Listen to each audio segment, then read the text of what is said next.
another mouthful of meat. This is chicken, the most popular meat in the world. Around 44 billion chickens are reared for meat every year.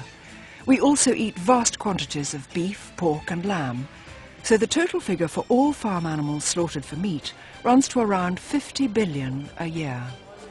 We're already eating 5 times as much meat as 50 years ago, and if we keep going at this accelerating rate, we'll have to produce 5 times as much again in just the next 20 years.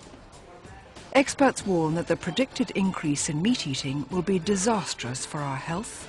It will not feed the world, it will cause an environmental catastrophe, and billions more animals will suffer in appalling conditions. That's why organisations like Compassion in World Farming are calling on all of us to eat less meat.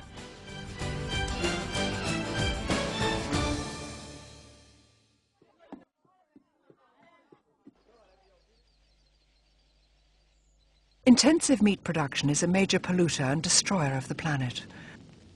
Thousands of acres of rainforest are cleared and burned every year to make way for rearing beef cattle and for growing crops for export to feed the increasing number of animals being intensively farmed globally. In effect, the lungs of the world are being killed to create more saturated fat.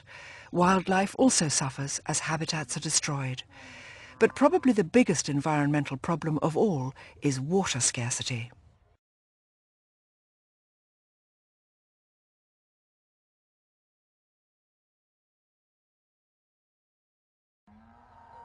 It takes 2,000 litres of water to produce 1 kilo of soya, but 100,000 litres of water to produce 1 kilo of beef. Vast areas of Asia, Africa and North America are experiencing a serious fall in their water tables, while 20% of the world's people are already facing severe water shortages. And the double impact of using water for livestock themselves and for growing the cereals they eat will only get worse with future increases in meat production. For one of Britain's leading environmentalists, that spells disaster. If we see the kind of increases in meat consumption that are now projected, particularly in the developing world, what we're going to see at the same time is a huge increase in the emissions of many of the gases leading to climate change, carbon dioxide and other gases. We're going to see increased competition for the use of water, particularly in countries that are already suffering from severe water shortages.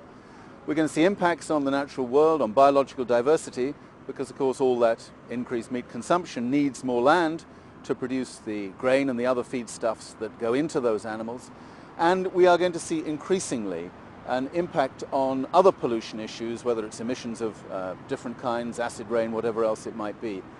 You top that lot up, you look at all the net accumulated environmental impact, and the increase in meat consumption suddenly looms as one of the biggest environmental crises that we are now facing.